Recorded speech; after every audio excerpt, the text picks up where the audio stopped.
Hello viewers, আসসালামু আলাইকুম। LIB agriculture চ্যানেলে আপনাদের আবারও স্বাগতম। অনেকদিন পর আমি এসেছি আপনাদের নতুন একটা ভিডিও নিয়ে, এবং এই ভিডিওতে আমি আপনাদের দেখাবো কিভাবে আপনারা ভুট্টার পোস্ট হারভেস্ট মেথড অ্যাপ্লাই করতে পারেন। প্রচুর পরিমাণে অ্যান্টিঅক্সিডেন্ট, ভিটামিন, মিনারেল সমৃদ্ধ এবং ফাইবার জাতীয় এক ধরনের সিরিয়াল জাতীয় ক্রপস ভুট্টা। এটি আমরা কর্নফ্লাওয়ার হিসেবে খেয়ে থাকি, বা ভুট্টার খই হিসেবে, পপকর্ন হিসেবে খেয়ে থাকি, বা এটি মুরগি বা গরু ছাগলের ফিড হিসেবে প্রচুর পরিমাণে ব্যবহার করা হয়।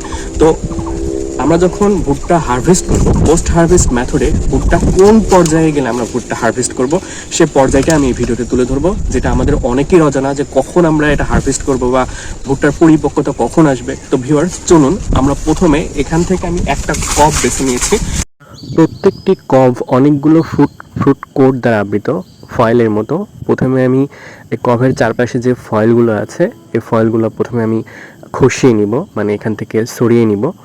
তো আমরা ফার্স্টে সরিয়ে নেওয়ার পর দেখব যে আসলে ভেতরের ফ্রুট কন্ডিশনটা কেমন, অর্থাৎ কভের ভিতরে যে ভুট্টার দানা, এই দানার কন্ডিশন কেমন।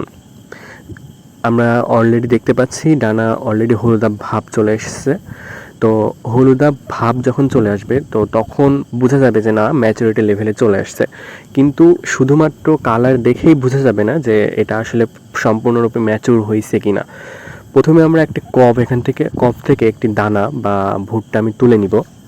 তো দানাগুলো অনেক হার্ড, মানে তুলতে যথেষ্ট আপনাকে প্রেশার ক্রিয়েট করতে হচ্ছে। তো আমি অলরেডি একটি কভ এখান থেকে তুলে নিয়েছি। এবার আমি একটু প্রেশারাইজ করব। প্রেশারাইজ করার পর দেখব যে এখান থেকে কোনো মিল্ক বের হয় কিনা। তো আমি দেখতে পাচ্ছি এখানে কোনো মিল্কই বের হয় নাই।